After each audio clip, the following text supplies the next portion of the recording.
Hello friend, स्वागत है आपका एनक्यू स्टडी यूट्यूब चैनल पर। सक्षमता परीक्षा से संबंधित जो प्रश्न लेकर के आए हैं, महामैराथन प्रश्नों का यह सेट है। अब अंतिम प्रयास में हम लोगों को अपना पूरा झोंक लगा करके जो है परीक्षा की तैयारी को अंतिम रूप देना है। आइए बिना देर किए हम लोग चलते हैं प्रश्नों की तरफ। एक एक प्रश्नों को देखते हैं, उसके उत्तर की व्याख्या के साथ। भारत का कौन सा शहर जो है वो टापुओं का शहर कहा जाता है? 7 टापुओं का शहर जो है इसमें से किस शहर को कहा जाता है? मुंबई, कोलकाता, कोच्चि। ये तो खैर भारत आने वाले यात्री का नाम है। इनमें से किस शहर को 7 टापुओं का शहर कहलाएगा? पहला नंबर क्वेश्चन का ऑप्शन नंबर ए जो है वह करेक्ट आंसर होगा कि मुंबई। नेक्स्ट क्वेश्चन है, क्वेश्चन नंबर दूसरा है कि सर्वाधिक अम्लीय वर्षा किस देश में होती है? अम्लीय वर्षा जो होती है कि जब प्रदूषण बढ़ता है, प्रदूषण बढ़ने के कारण SO2 यानी सल्फर डाइऑक्साइड जब H2O जल में मिलती है तो फिर वो H2SO4 के रूप में अम्लीय वर्षा के रूप में जो है आता है। और ये अम्लीय वर्षा जो है सबसे अधिक जिस देश में होती है सर्वाधिक, वह देश है नॉर्वे। अर्थात इस दूसरे नंबर प्रश्न का जो सबसे सही उत्तर है वो ऑप्शन नंबर सी के रूप में जाना जाएगा। नेक्स्ट क्वेश्चन है, क्वेश्चन नंबर तीसरा है कि यूरिया का रासायनिक नाम इनमें से कौन सा है? जी, इसमें से जो नाम हमारे स्क्रीन पर है, इनमें से यूरिया का रासायनिक नाम कौन है? यूरिया का जो रासायनिक नाम है नीचे दिया गया है, एनिलीन,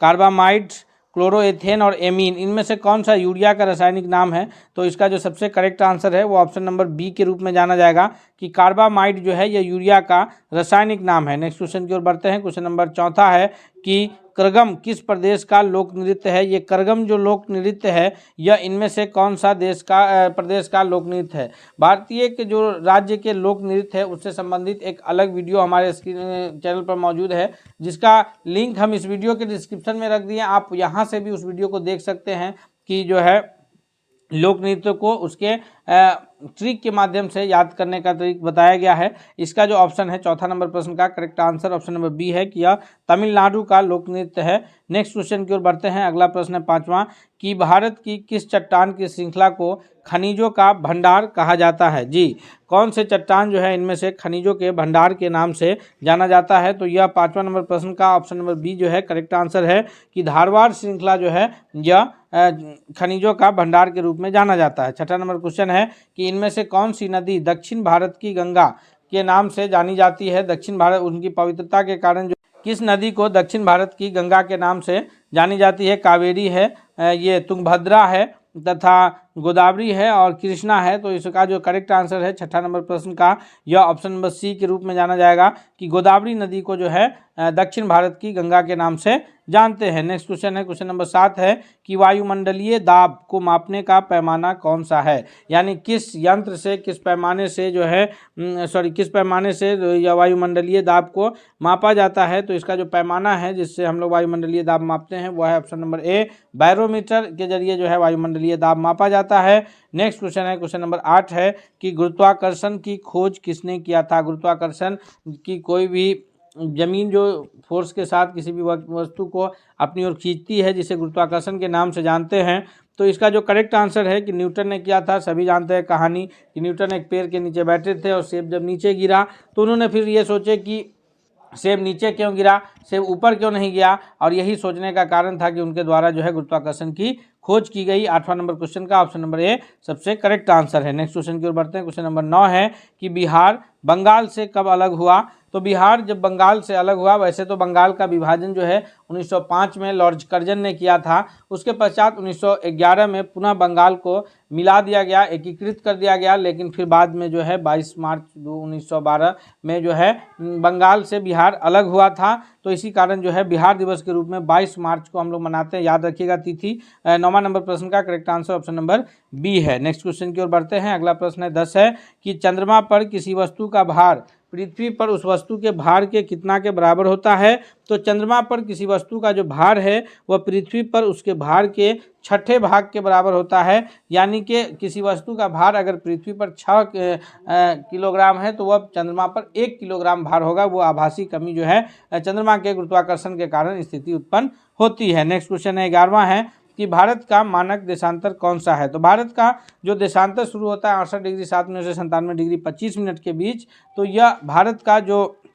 मानक देशांतर है वो इलाहाबाद के नैनी के पास जो गुजरता है, जिसको जो है 82.5 डिग्री पूर्वी देशांतर है। यानी 11वां नंबर प्रश्न का जो करेक्ट आंसर है वो ऑप्शन नंबर ए के रूप में जाना जाएगा कि 82.5 डिग्री पूर्वी देशांतर भारत का मानक समय है, जो कि अगर हम लोग जोड़ेंगे कि 1 डिग्री देशांतर पार करने में 4 मिनट का समय, उस हिसाब से यह भारत का जो समय है वो 5.5 घंटा आगे है, किससे, जो ग्रीनविच के समय से 5.5 घंटा आगे है। नेक्स्ट क्वेश्चन है, क्वेश्चन नंबर 12 है कि आपातकाल के दौरान संसद लोकसभा के कार्यकाल एक बार में कितने समय के लिए बढ़ा सकती है। जी हाँ दोस्तों, 12वां नंबर प्रश्न का जो सबसे सही उत्तर है कि आपातकाल के दौरान जो है संसद का कार्यकाल जो बढ़ाया जाता है वह कम से कम अधिक से अधिक 1 वर्षों तक के लिए बढ़ा दिया जाता है, ताकि जो है वही सरकार 1 वर्ष तक कार्य करती है, फिर उसके बाद पुनः चुनाव निर्वाचन होता है। नेक्स्ट क्वेश्चन है 13 कि लोकसभा के जो सदस्य होते हैं जिनका कार्यकाल लगभग 5 वर्षों का होता है, लगभग नहीं 5 वर्षों का कार्यकाल होता है, और उसे विशेष परिस्थिति में आपातकाल के दौरान 1 वर्ष के लिए बढ़ाया जाता है। अगर कोई लोकसभा के सदस्य अपना त्यागपत्र देना चाह रहे हैं तो वो त्यागपत्र लोकसभा अध्यक्ष स्पीकर को देते हैं। और वहीं राज्यसभा के जो सदस्यों का कार्यकाल है वो 6 वर्षों का होता है। लोकसभा अस्थायी सदन है, यानी 5 वर्षों के बाद इसका विघटन होता है, पुनः निर्वाचन होता है। राज्यसभा अस्थायी सदन है, इसका जो है विघटन नहीं होता है, ये परमानेंट रहता है। 1/3 सदस्यों की सदस्यता जो है वो समाप्त होती है, फिर उस पर निर्वाचन होता है। क्वेश्चन नंबर 15 है कि राष्ट्रपति पर महाभियोग की प्रक्रिया किस देश के संविधान से लाया गया है। तो राष्ट्रपति पर विशेष परिस्थिति में महाभियोग लगाया जाता है, यानी राष्ट्रपति को उसके जो है कार्यकाल से अगर असंतुष्ट है या किसी प्रकार का राष्ट्रपति मनमानी कर रहे हैं तो संसद के दोनों सदन के द्वारा जो है उन पर महाभियोग चला करके उसको जो ये किया जाता है। और यह जो लिया गया है यह अमेरिका के संविधान से लिया गया है। 14वां नंबर प्रश्न का ऑप्शन नंबर 1 करेक्ट आंसर है। नेक्स्ट क्वेश्चन है 15 नंबर प्रश्न है कि निम्नलिखित में से किस वर्ष संविधान ने मूल कर्तव्य को अंतः स्थापित किया। यानी जो हमारा मूल संविधान था उसमें कहीं मूल कर्तव्य का चर्चा नहीं था, लेकिन बाद में सरदार सरवण सिंह समिति के रिपोर्ट पर जो है 1976 में मूल कर्तव्य जोड़ा गया, जो भारतीय संविधान के भाग 4A या भाग 4 क तथा अनुच्छेद 51A या 51 क में है। और कुल कितने मूल कर्तव्य निर्धारित है तो उसकी संख्या है 11। और 15वां नंबर प्रश्न का option number B correct answer है। आगे हम लोग इसमें लगातार देखेंगे, अंत तक आप बने रहिएगा, तथा अगर आप चैनल पर हमारे नए हैं तो चैनल को सब्सक्राइब करते हुए बेल आइकन को जरूर दबा लीजिएगा, ताकि इससे रिलेटेड कोई भी अपडेट्स आए तो आप तक पहुँचे। वीडियो पसंद आ रहा है तो जरूर लाइक कीजिए, दोस्तों के बीच शेयर कीजिए और अंत तक देखिए, ताकि आपके परीक्षा की बेहतर तैयारी हो सके। ध्वनि या ध्वनि प्रदूषण को मापा जाता है। तो ध्वनि जो है साउंड को मापने का यूनिट डेसिबल है। Option number C correct answer होगा। ध्वनि प्रदूषण क्या है कि अनवांटेड साउंड अधिक मात्रा में जो है वो ध्वनि प्रदूषण है। अगर हम कोई बात कर रहे हैं और उस बात को हम लोग धीरे कर रहे हैं, ये तो एक तरह से प्रदूषण नहीं है, लेकिन उसको अनवांटेड उस बात को अगर हम जो है हॉर्न से बोलना शुरू कर दे तो यहाँ पर एक तरह से अगर लोगों को तक पहुँचाना नहीं है लेकिन फिर भी हम उस बातों पर शोर मचाए तो यही अनवांटेड जो बातें हैं वह ध्वनि प्रदूषण की श्रेणी में चला जाएगा। तो ध्वनि हो या ध्वनि प्रदूषण दोनों जो है वह ध्वनि ही है, अर्थात इसको डेसिबल में ही मापा जाएगा। Option number C correct answer होगा। 17वां है कि स्त्रियों की जो आवाज़ है वो पुरुषों की आवाज़ की अपेक्षा पतली होती है, इसका क्या कारण है। क्योंकि उसकी जो आवृत्ति यानी फ्रीक्वेंसी है वो अधिक होने के कारण होती है, या फिर उसका तरंगदैर्घ्य जो है वेवलेंथ अधिक होने के कारण, या एम्पलीट्यूड उसका अधिक होता है, या फिर उसका वेग अधिक होता है।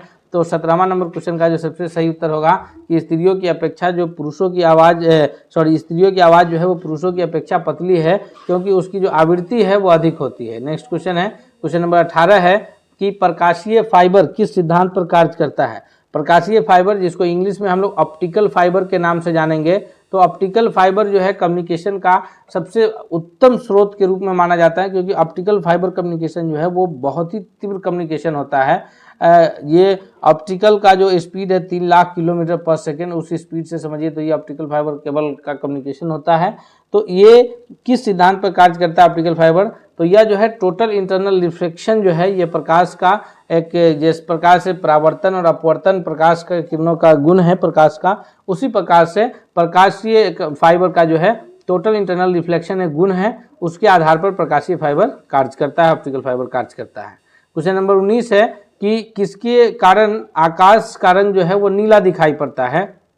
या रिफ्लेक्शन यानी रिफ्रैक्शन यानी अपवर्तन के कारण होता है, या रिफ्लेक्शन परावर्तन के कारण होता है, या फिर स्कैटरिंग के कारण होता है, प्रकीर्णन के कारण। तो ये प्रकाश आकाश का रंग नीला जो दिखाई पड़ने का कारण है, यह केवल प्रकीर्णन के कारण होता है। प्रकाश की किरणों का प्रकीर्णन जब होता है तो इसकी वजह से आकाश का रंग हमें नीला दिखाई पड़ता है। क्वेश्चन नंबर 20 है कि इंद्रधनुष में किस रंग का विक्षेपण अधिक होता है।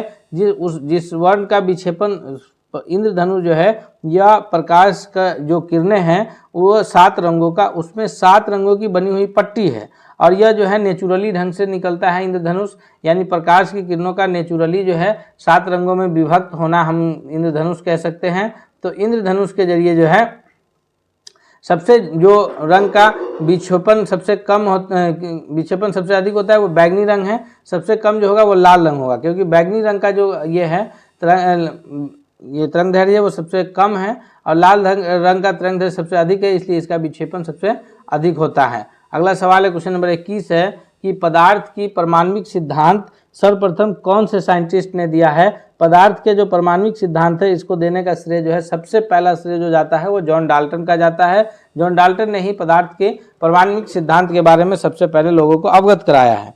क्वेश्चन है 22 की परमाणु के कौन से मूलकण समान संख्या में होते हैं। तो परमाणु में 3 मूलकण होते हैं। पदार्थ के जो सबसे शुद्ध रूप है, पदार्थ का सबसे शुद्ध रूप क्या कहलाता है, तत्व, ये एलिमेंट्स। और तत्व का सबसे सूक्ष्मतम कण, बात को आप ध्यान से सुनिएगा, हम एक एक प्रश्न को जो है डिस्क्रिप्शन के साथ इसीलिए बता रहे हैं ताकि कोई भी एग्जाम्स में प्रश्न आवे तो आपसे छूटना नहीं चाहिए। इसलिए आपसे रिक्वेस्ट भी करेंगे कि आप अगर अब तक चैनल पर नए हैं तो प्लीज़ आप चैनल को जरूर सब्सक्राइब कर लीजिए ताकि कोई भी वीडियो आए तो वह सबसे पहले आप तक पहुँचे। क्वेश्चन है कि पदार्थ के कौन से मूलकण समान संख्या में होते हैं। तो पदार्थ के मूलकण जो समान संख्या में रहते हैं पदार्थ में वह प्रोटॉन और इलेक्ट्रॉन है। जितना नंबर ऑफ प्रोटॉन होता है उतना ही नंबर ऑफ इलेक्ट्रॉन जो है पदार्थ में होता है। बाकी डिफरेंस इतना है कि इलेक्ट्रॉन जो है वो कक्षा में रहता है और प्रोटॉन नाभिक में रहता है।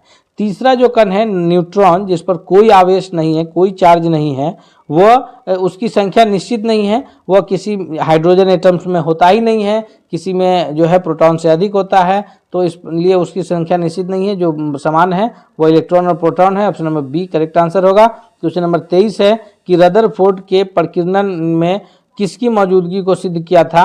रदरफोर्ड जो परमाणु के बारे में स्टडी कर रहे थे तो उन्होंने क्या बताया था स्टडी करके, तो उन्होंने बताया था कि जितने भी पदार्थ है सभी जितने भी परमाणु हैं सभी परमाणु में जो है एटम्स में न्यूक्लियस पाया जाता है, केंद्रक पाया जाता है। केंद्रक के बारे में जो है पता लगाए थे सबसे पहले कौन, तो सबसे पहले अर्नेस्ट रदरफोर्ड जो है इन्होंने केंद्रक के बारे में पता लगाए थे। क्वेश्चन नंबर 24 है कि परमाणु भार का अंतर्राष्ट्रीय मानक क्या है। इंटरनेशनल जो मानक है परमाणु भार मापने का वो कौन सा है।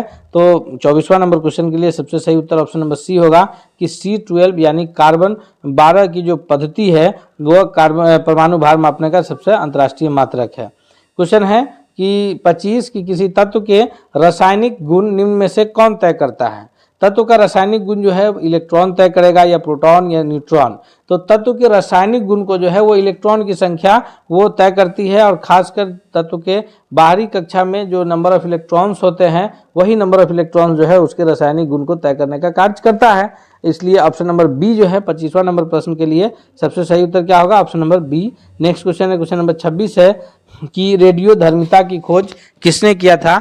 रेडियो धर्मिता की खोज जो है वो रदरफोर्ड ने किया है, हेनरी वेक्वेरल ने किया है, या फिर रोन्टजन ने किया है, या आइंस्टाइन ने किया है। तो 26 का सबसे सही उत्तर ऑप्शन नंबर बी है कि हेनरी वेक्वेरल ने किया है। रोन्टजन जो है वो एक्सरे का खोज किया है, रेडियो धर्मिता की खोज ऑप्शन नंबर बी सबसे करेक्ट आंसर है। क्वेश्चन नंबर 27 है कि बीटा किरणें बनी होती है जी बीटा, तो ये किरणें जो बनी होती है या ऋणावेशित कणों का की बनी होती है, अर्थात जो है 27वां नंबर प्रश्न के लिए सबसे सही उत्तर क्या होगा, तो ऑप्शन नंबर बी जो है 27वां नंबर क्वेश्चन के लिए सबसे करेक्ट आंसर के रूप में उत्तर जाना जाएगा कि बीटा किरणें जो है वह धनावेशित कणों की बनी होती है। उसी के विपरीत जो है अल्फा किरणें क्या होती है, तो अल्फा किरणें जो है वह धनावेशित कणों की और बीटा किरणें ऋणावेशित कणों की बनी होती है, ध्यान रखेंगे। अगले क्वेश्चन की ओर बढ़ते हैं, देखते हैं नेक्स्ट क्वेश्चन क्या है। क्वेश्चन नंबर 28 है कि किस रेडियो एक्टिव तत्व का नाम उसके खोजकर्ता के देश के नाम पर रखा गया है। यह कौन सा रेडियो एक्टिव तत्व है, यूरेनियम है, रेडियम है, पोलोनियम है या फिर प्लेडियम है। तो इसका जो सबसे सही जवाब है वो ऑप्शन नंबर सी है 28वां नंबर क्वेश्चन के लिए, कि ये जो है पोलोनियम है। सी आंसर सबसे करेक्ट है। नेक्स्ट क्वेश्चन है क्वेश्चन नंबर 29 है कि सभी अम्ल जल में घुलकर क्या प्रदान करते हैं। तो जितने भी अम्ल हैं, अम्ल भस्म पर हम एक अलग ही वीडियो अपलोड करेंगे जिसमें अम्ल भस्म के से रिलेटेड जितने भी महत्वपूर्ण प्रश्न होंगे हम उसे उस वीडियो में कवर करेंगे। इसका जो सबसे सही उत्तर है 29वां नंबर प्रश्न का कि अम्ल जल में घुलकर क्या प्रदान करता है, तो इसके लिए 29 नंबर प्रश्न के लिए सबसे करेक्ट आंसर हो जाएगा ऑप्शन नंबर बी, कि जितने भी अम्ल है वो जल में घुलने के बाद जो है हाइड्रोजन प्लस आयन जो है प्रदान करता है। नेक्स्ट क्वेश्चन है क्वेश्चन नंबर 30 है कि सभी अम्ल धातु से क्रिया करके कौन सा गैस देते हैं। तो जितने भी अम्ल हैं वो सारे अम्ल जो हैं वो धातु से अभिक्रिया करके हमेशा जो है वो हाइड्रोजन गैस देते हैं। जैसे कोई भी अम्ल की अगर हम लोग बात करें यानी HCl की अगर बात करें और ये Fe धातु से अगर अभिक्रिया कर लेता है तो यह FeCl2 बनाता है। आंदोलन जब शुरू हुआ था उस समय भारत के वायसराय कौन थे। असहयोग आंदोलन कब शुरू हुआ, तो असहयोग आंदोलन की जो शुरुआत हुई है या 1919 में जो रॉलेट एक्ट आया था, रॉलेट एक्ट के तहत जो था कि नो अपील, नो दलील, नो वकील, शक के आधार पर किसी भी भारतीय को गिरफ्तार किया जा सकता था और उसके विरुद्ध जो है मुकदमा चलाया जा सकता था। तो इसी के विरुद्ध में जो है जलियांवाला बाग कांड हत्याकांड हुआ और फिर उसके बाद जो है लोगों ने ये असहयोग आंदोलन की शुरुआत गांधी जी के नेतृत्व में 1920 में शुरू हुआ। तो जब असहयोग आंदोलन भारत में चल रहा था उस वक्त यहाँ के जो वायसराय थे वो लॉर्ड चेम्सफोर्ड थे, अर्थात इस क्वेश्चन का सबसे जो सही जवाब है पहला नंबर प्रश्न का वो ऑप्शन नंबर डी है। नेक्स्ट क्वेश्चन की ओर बढ़ते हैं, दूसरा नंबर क्वेश्चन देखते हैं। क्वेश्चन नंबर दूसरा है कि जनरल माइक ओ डायर की हत्या किसने की। जनरल माइक ओ डायर ही हैं जिन्होंने जो है ये जो अमृतसर में जलियांवाला बाग में लोगों की शांतिपूर्ण सभाएं चल रही थी, जिसमें जो है ये सभा जो चल रही थी मुख्य रूप से डॉक्टर सैफुद्दीन किचलू और डॉक्टर सत्यपाल की गिरफ्तारी के ये में लोग जो है विचार विमर्श कर रहे थे। तो इन्होंने जो है उस पर उन निहत्थे लोगों पर गोली चलाने का आदेश दिए थे और जलियांवाला बाग में हजारों संख्या में लोग जो है मारे गए थे। तो इससे क्षुब्ध होकर के जो है उधम सिंह ने जनरल माइक ओ डायर की हत्या कर दी थी। यानी ये दूसरा नंबर क्वेश्चन का जो सबसे सही जवाब होगा वो ऑप्शन नंबर सी के रूप में जाना जाएगा। नेक्स्ट क्वेश्चन की ओर बढ़ते हैं। क्वेश्चन नंबर तीसरा है कि साइमन कमीशन का भारत आगमन कब होता है। साइमन कमीशन का जो भारत में आगमन है यह 1930 है या 28 है, 25 है या फिर 1919 है।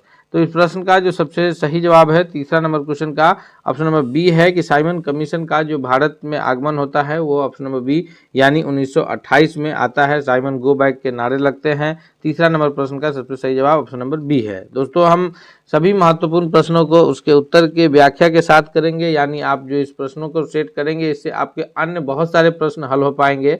इसलिए हम आपसे रिक्वेस्ट करते हैं कि अगर आप अब तक चैनल पर नए हैं, चैनल को सब्सक्राइब नहीं किया है तो प्लीज़ आप एक बार चैनल को सब्सक्राइब करके बेल आइकन को दबा लीजिए ताकि कोई भी जो अपडेट्स आएगा तो वो सबसे पहले आप तक पहुंचेगा। अगले सवाल की ओर बढ़ते हैं हम लोग। चौथा नंबर क्वेश्चन है कि भारतीय कम्युनिस्ट पार्टी का अस्तित्व में किस वर्ष आया। भारतीय कम्युनिस्ट पार्टी जो अस्तित्व में आया है या 1912 है, 15 है या 1918 या फिर 1925। तो भारतीय कम्युनिस्ट पार्टी की जो स्थापना का सबसे ये करेक्ट आंसर है ऑप्शन नंबर डी है कि 1925 में भारतीय कम्युनिस्ट पार्टी अस्तित्व में आया। लेकिन वहीं अगर प्रश्न आए कि एम.एन. रॉय के नेतृत्व में जो भारतीय कम्युनिस्ट पार्टी की ताशकंद में कब स्थापना होती है, तो इस प्रश्न का सबसे सही उत्तर हो जाएगा कि एम.एन. रॉय के नेतृत्व में भारतीय कम्युनिस्ट पार्टी की ताशकंद में जो स्थापना होती है वो 1920 ईस्वी में, याद रखिएगा, आज से मतलब 1925 से 5 वर्ष पहले।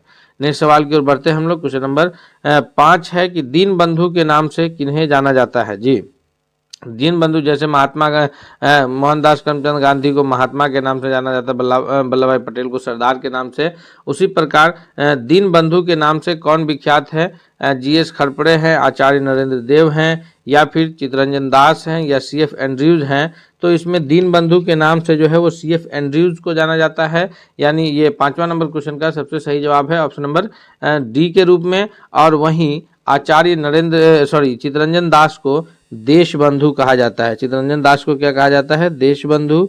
और दीनबंधु किसको कहा जाता है? तो ये सीएफ एंड्रयूज को कहा जाता है। हम लोग इसमें कंफ्यूज नहीं होंगे दीनबंधु और देशबंधु के प्रश्नों में। क्वेश्चन नंबर 6 है कि माई एक्सपेरिमेंट विद ट्रूथ, यानी सत्य के साथ मेरे प्रयोग, माई एक्सपेरिमेंट विद ट्रूथ के लेखक कौन है? सत्य के साथ मेरे प्रयोग के ये जो लेखक हैं महात्मा गांधी जी हैं, या फिर मौलाना आज़ाद हैं, जवाहरलाल नेहरू हैं, या जयप्रकाश नारायण हैं। तो इसका जो सबसे करेक्ट आंसर होगा 6 नंबर क्वेश्चन के लिए वह है ऑप्शन नंबर ए, यानी महात्मा गांधी जो है ये माई एक्सपेरिमेंट विद ट्रूथ के लेखक हैं। वहीं जवाहरलाल नेहरू जो है डिस्कवरी ऑफ इंडिया के लेखक हैं। मौलाना आज़ाद ने तो कई किताबें लिखे हैं, इनके लिखे हुए अल हिलाल है, अल बलाग है। इन्होंने एक खतों का ये लिखा है, उसको गुब्बारे खातिर के नाम से जाना जाता है। तो इनकी रचनाएं बहुत सारी है। अल हिलाल और अल बलाग पत्रिका जो है इन्होंने आज़ादी के दौरान जो है निकाले थे। उसमें जो है इस पर अल हिलाल पर जब अंग्रेजों ने बैन लगाया तो फिर अल बलाग निकाले।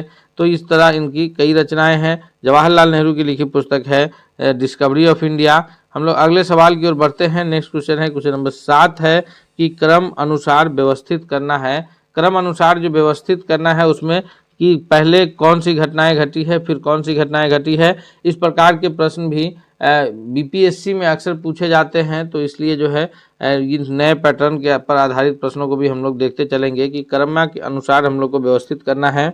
साइमन कमीशन का भारत में आगमन है, फिर 1928 ईस्वी में होता है साइमन कमीशन का भारत आगमन। उसके बाद जो है असहयोग आंदोलन है जो कि 1920 ईस्वी में चलता है।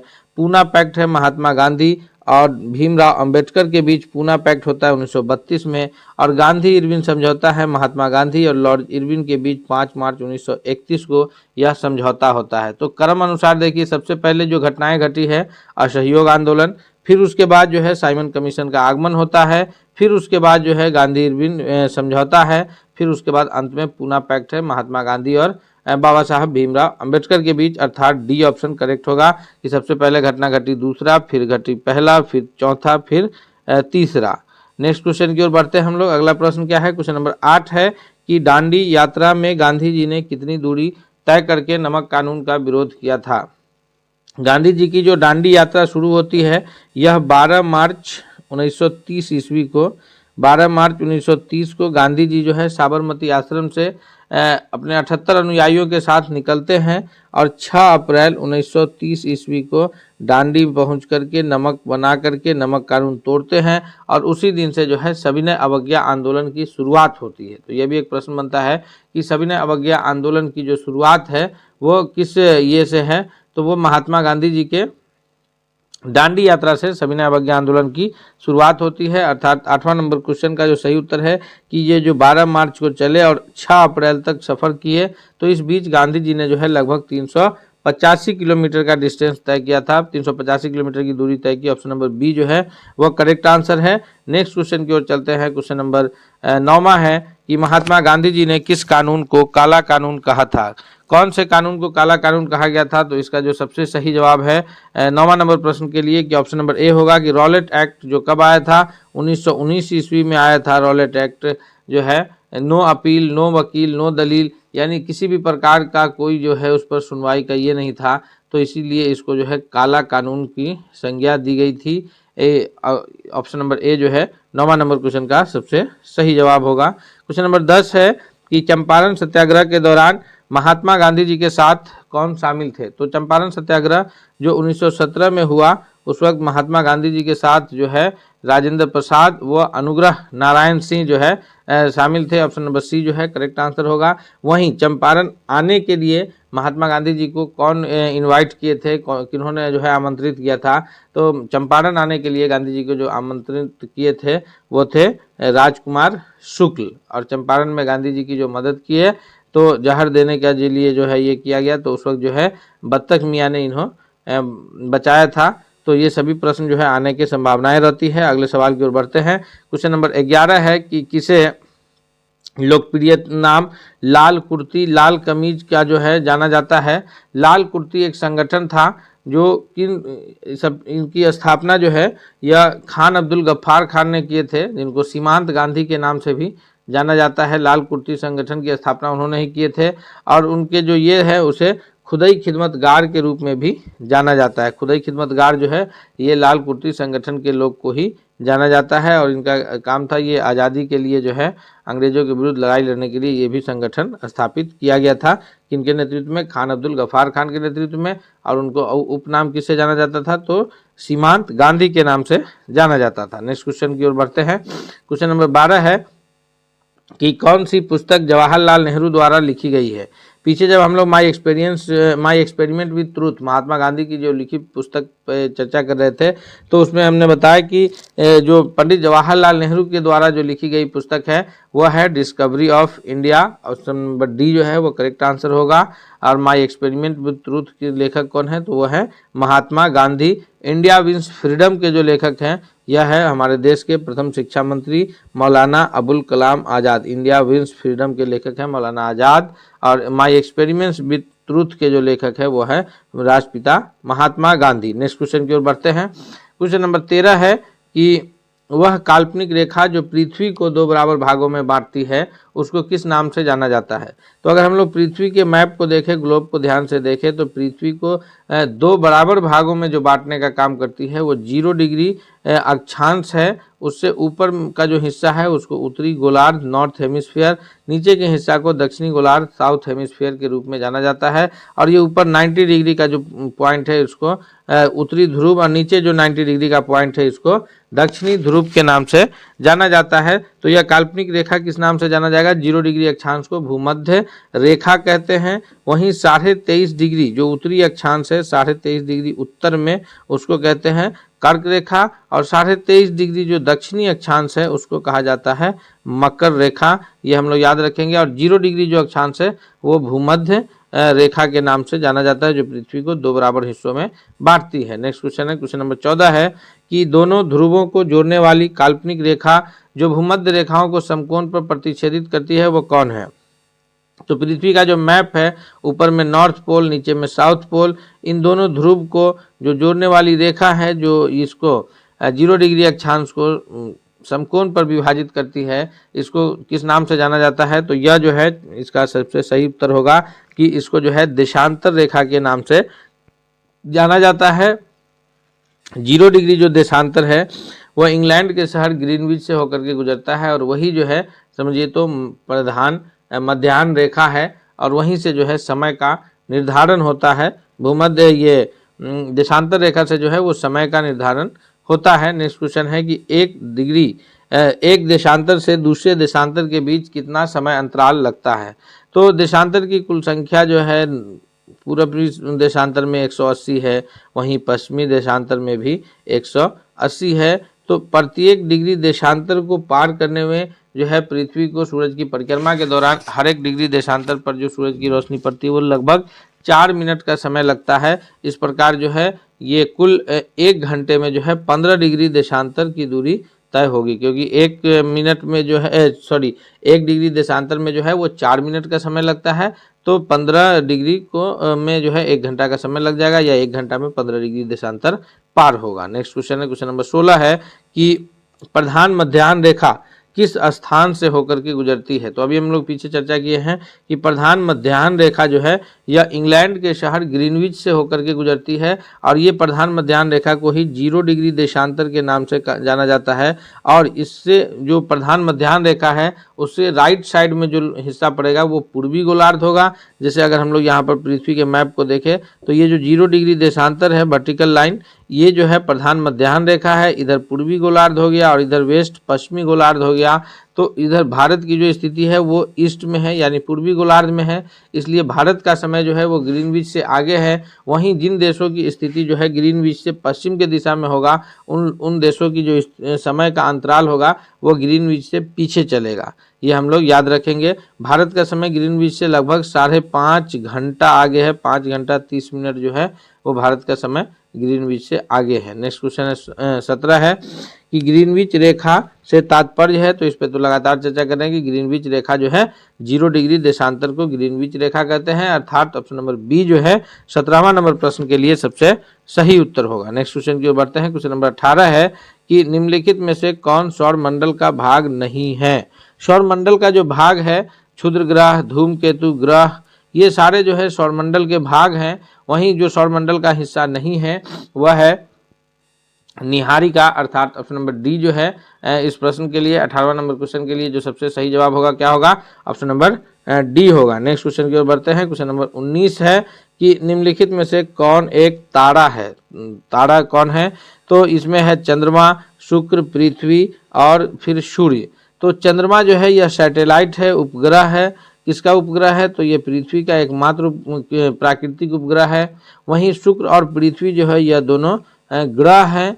तो तारा कौन है, तो तारा जो है वो सूर्य जो है स्वयं एक तारा है। ऑप्शन नंबर डी जो है 19वां नंबर प्रश्न का सबसे करेक्ट आंसर होगा। ये चंद्रमा उपग्रह है, शुक्र और पृथ्वी जो है यह ग्रह है और तारा है सूर्य। नेक्स्ट क्वेश्चन है क्वेश्चन नंबर 20 है कि सूर्य के सबसे पास कौन सा ग्रह है। तो सूर्य का जो ये है वो जितने भी ग्रह हैं उसको अगर देखा जाए तो उसमें जो सबसे नज़दीकी ग्रह है जो सूर्य के पास है वह है ऑप्शन नंबर ए, यानी बुध ग्रह जो है वो सूर्य के सबसे निकटतम ग्रह के रूप में जाना जाता है। ऑप्शन नंबर ए जो है वो सबसे सही जवाब होगा। नेक्स्ट क्वेश्चन की ओर बढ़ते हैं। क्वेश्चन नंबर 21 है कि निम्नलिखित में से कौन से ग्रह के चारों ओर घूमने वाले उपग्रह नहीं है। यानी अपना प्राकृतिक उपग्रह नहीं है पृथ्वी के पास, तो अपना एक प्राकृतिक उपग्रह है जिसको चंद्रमा के रूप में जानते हैं हम लोग। लेकिन जिन ग्रहों को अपना कोई प्राकृतिक उपग्रह नहीं है वह है ऑप्शन नंबर बी कि बुध और शुक्र को जो है प्राकृतिक कोई उपग्रह नहीं है। बी करेक्ट आंसर है। नेक्स्ट क्वेश्चन है 22 है कि निम्नलिखित में से कौन उत्तल दर्पण की फोकस दूरी जिसकी वक्रता त्रिज्या 32 सेंटीमीटर हो। दोस्तों अभी हम लोग जो है इतिहास के बाद भूगोल से रिलेटेड महत्वपूर्ण प्रश्न कर चुके हैं। अब हम लोग विज्ञान से रिलेटेड प्रश्नों को देख रहे हैं, इसलिए हम आपसे एक बार फिर रिक्वेस्ट करते हैं कि अगर आप अब तक चैनल पर नए हैं तो प्लीज़ आप चैनल को जरूर सब्सक्राइब करके बेल आइकन को दबा लीजिए ताकि कोई भी अपडेट्स आए तो सबसे पहले जो है वो आप तक पहुँचेगा। और साथ ही साथ एक और रिक्वेस्ट है कि अगर आपको यह वीडियो पसंद आ रहा है तो इसको लाइक करते हुए दोस्तों के बीच शेयर कीजिएगा और अंत में कमेंट करके भी जरूर बताइएगा कि यह वीडियो आपको कैसा लगा। क्वेश्चन नंबर 22 है कि निम्नलिखित में से कौन उत्तल दर्पण की फोकस दूरी है जिसकी वक्रता त्रिज्या 32 सेंटीमीटर है। तो उत्तल दर्पण की जो फोकस दूरी होगी तो f = होता है r/2। फोकस दूरी f बराबर त्रिज्या का आधा, तो त्रिज्या 32 है तो 32 का आधा कितना हो जाएगा 16, अर्थात ऑप्शन नंबर सी जो है वो करेक्ट आंसर होगा। उत्तल दर्पण है इसलिए +16, ऑप्शन नंबर सी जो है वो सबसे सही जवाब होगा। नेक्स्ट क्वेश्चन की ओर बढ़ते हैं। क्वेश्चन नंबर 23 है कि कौन सा बुझा हुआ चूना है। बुझा हुआ चूना का जो रासायनिक नाम है वह है CaCO3, यानी इसको जो रासायनिक नाम है वो क्या है, कैल्शियम कार्बोनेट। कैल्शियम कार्बोनेट जो है इसका रासायनिक नाम है जिसको बुझा हुआ चूना के नाम से जानते हैं। ऑप्शन नंबर सी जो है इस प्रश्न के लिए वो सबसे सही जवाब के रूप में आंसर जाना जाएगा। नेक्स्ट क्वेश्चन है क्वेश्चन नंबर 24 है कि घरेलू परिपथ में उदासीन तार, यानी जो उदासीन तार जिसमें होकर के करंट फ्लो नहीं करता है वो किस रंग का होता है। तो हमारे घरों में जो बिजली लगती है उसमें जो उदासीन तार है जिससे होकर के करंट फ्लो नहीं करता है वह जो है उदासीन तार किस प्रकार का होता है। तो इसका जो सबसे सही जवाब है 24वां नंबर क्वेश्चन का वह है ऑप्शन नंबर ये सी, यानी काला कलर का जो है उदासीन तार होता है। नेक्स्ट क्वेश्चन है 25 की ऑक्जेलिक अम्ल का जो प्राकृतिक स्रोत है वो कौन सा है। यानी ऑक्जेलिक अम्ल जो है प्राकृतिक रूप से हमें किससे प्राप्त होती है। तो ऑक्जेलिक अम्ल का जो प्राकृतिक स्रोत है 25वां नंबर प्रश्न का जो सबसे सही जवाब है ऑप्शन नंबर बी है कि ऑक्जेलिक अम्ल जो है हमें ये टमाटर से प्राप्त होती है, टार्ट्रिक अम्ल इमली से प्राप्त होता है, एसिटिक अम्ल जो है वो सिरका में मौजूद जो अम्ल है वो एसिटिक अम्ल के नाम से जाना जाता है। नेक्स्ट क्वेश्चन की ओर बढ़ते हैं, अगला क्वेश्चन देखते हैं। क्वेश्चन नंबर 26 है कि निम्नलिखित में से कौन आहार श्रृंखला का निर्माण करता है। आहार श्रृंखला का निर्माण करने का तात्पर्य यह है कि किससे किसको भोजन की प्राप्ति होती है। तो इसका जो सबसे करेक्ट आंसर है कि बी, यानी घास, घास से बकरी बकरी तथा मानव, यानी घास पर जो है घास एक स्वपोषी है, वो अपना भोजन स्वयं बनाता है, फिर उस पर डिपेंडेंट है बकरी, और फिर मानव जो है वो घास और बकरी दोनों पर डिपेंडेंट है। तो सही आहार श्रृंखला जो बनेगा वो ऑप्शन नंबर बी बनेगा कि ये जो घास है वो स्वपोषी है, बकरी तथा मानव घास पर भी डिपेंडेंट है, वहीं मानव जो है वो घास और बकरी दोनों पर डिपेंडेंट है। नेक्स्ट क्वेश्चन है, क्वेश्चन नंबर 27 है कि एक हॉर्स पावर, एचपी का अर्थात यह है हॉर्स पावर, अश्व शक्ति जो है वह कितना के बराबर होता है। तो शक्ति का जो एसआई मात्रक है वो वाट होता है। शक्ति का एसआई मात्रक क्या होता है, वाट होता है, वो जिसको डब्ल्यू संकेत से लिखा जाता है। और एक हॉर्स पावर जो है 1 एचपी जो है यह लगभग 746 वाट के बराबर होता है। ऑप्शन नंबर ए जो है 27वां नंबर प्रश्न का सबसे सही जवाब होगा। 27वां नंबर क्वेश्चन के लिए सबसे करेक्ट आंसर क्या होगा, ऑप्शन नंबर ए होगा। नेक्स्ट क्वेश्चन की ओर बढ़ते हैं। क्वेश्चन नंबर 28 है कि विद्युत फ्यूज जो है यह विद्युत धारा के किस प्रभाव पर कार्य करता है।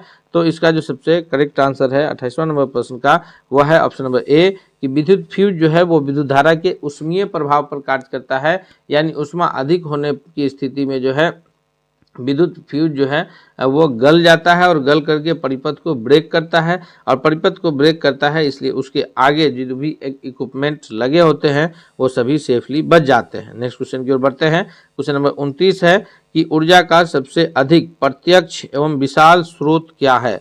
प्रत्यक्ष यानी जिससे हमें डायरेक्ट ऊर्जा की प्राप्ति होती है, और विशाल यानी उतना बड़ा ऊर्जा का दूसरा कोई फिर स्रोत नहीं है। तो ऊर्जा का जो कोयला है जो कि नवीकरणीय संसाधन है, यानी आज न कल कोयला जो है वो खत्म हो जाने वाला संसाधन है।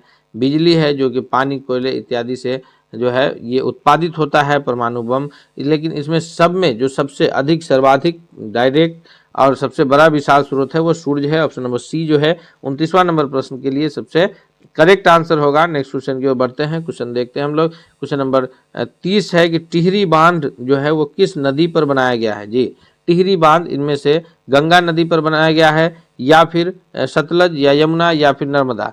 तो इसका करेक्ट आंसर है ऑप्शन नंबर ए कि टिहरी बांध जो है वो गंगा की ये नदियां हैं, भागीरथी और भिलंगना उस पर जो है मुख्य रूप से बनाई गई है, अर्थात ऑप्शन नंबर ए जो है 30वां नंबर प्रश्न के लिए सबसे करेक्ट आंसर होगा। नेक्स्ट क्वेश्चन है, क्वेश्चन नंबर 31 है कि सौर सेल बनाने में किसका उपयोग किया जाता है। जी, सौर सेल यानी सूरज की रोशनी से ऊर्जा लेकर के फिर उसे विद्युत में परिवर्तित करने के लिए जो है सौर सेल का जो निर्माण होता है वह कैसे होता है, किसकी मदद से होता है।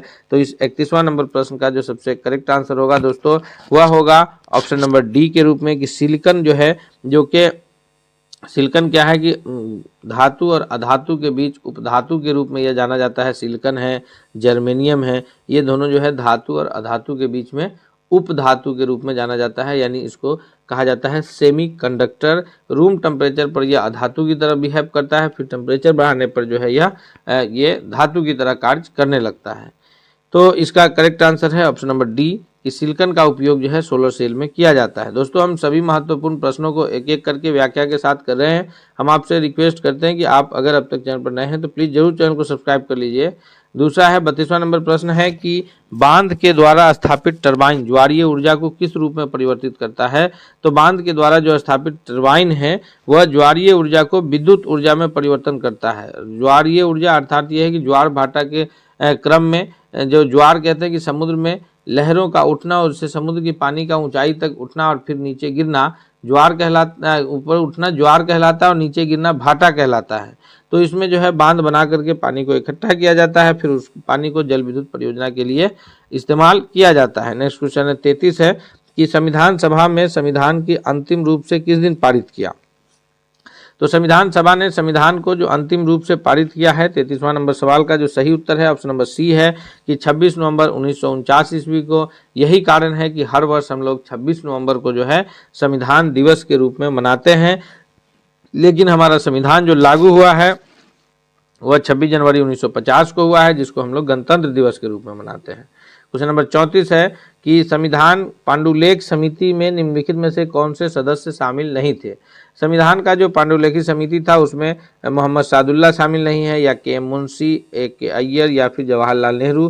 तो इसका करेक्ट आंसर है ऑप्शन नंबर डी कि संविधान के पांडुलेखन में जो है हमारे प्रथम प्रधानमंत्री जवाहरलाल नेहरू शामिल नहीं थे। नेक्स्ट क्वेश्चन है 35 की भारतीय संविधान सभा में महिला सदस्यों की कुल कितनी संख्याएं थी। कितनी महिला सदस्य भारतीय संविधान का निर्माण का जब कार्य चल रहा था तो उसमें कितने महिला सदस्य जो है वो कार्यरत थी। इस 35वां नंबर क्वेश्चन का करेक्ट आंसर है ऑप्शन नंबर डी कि 15 महिला सदस्यों की उसमें भागीदारी थी। नेक्स्ट क्वेश्चन की ओर बढ़ते हैं। क्वेश्चन नंबर 36 है कि भारतीय संविधान के किस भाग को उसकी आत्मा की आख्या प्रदान की गई है। आत्मा किसको कहा गया है, तो मौलिक अधिकार को, या फिर उसके डायरेक्टिव प्रिंसिपल को यानी राज्य के नीति निर्देशक तत्व को। यह भारतीय संविधान का सभी अनुच्छेद जो है आत्मा के रूप में जाना जाता है, या फिर प्रस्तावना। तो सबसे जो सही उत्तर है ऑप्शन नंबर ए है कि प्रस्तावना को जो है वो भारतीय संविधान के आत्मा के रूप में माना गया है। नेक्स्ट क्वेश्चन है क्वेश्चन नंबर 37 है कि धर्मनिरपेक्षता का अर्थ क्या है। धर्मनिरपेक्षता शब्द का जो अर्थ है कि राज्य सरकार का द्वारा किसी भी धर्म को स्वीकार नहीं किया जाना। राज्य सरकार का अपना कोई धर्म नहीं होगा, वहीं राज्य के प्रत्येक नागरिकों का यानी देश के हर एक नागरिकों का जो जिस धर्म को अपनाना चाहे वो अपना सकते हैं, लेकिन राज्य सरकार का जो है इसमें अपना कोई धर्म नहीं होगा। धर्मनिरपेक्षता का मूल अर्थ यही है। नेक्स्ट क्वेश्चन की ओर बढ़ते हैं। क्वेश्चन नंबर 38 है कि संविधान में प्रस्तावना में प्रयुक्त शब्द सेकुलर्स यानी सेकुलर का अर्थ क्या है। पंथ निरपेक्ष जो शब्द है कि सभी नागरिकों को धर्म उपासना की स्वतंत्रता देना, या फिर एक ईश्वरवाद, या बहु ईश्वरवाद, या सभी धर्मों की अस्वीकृति।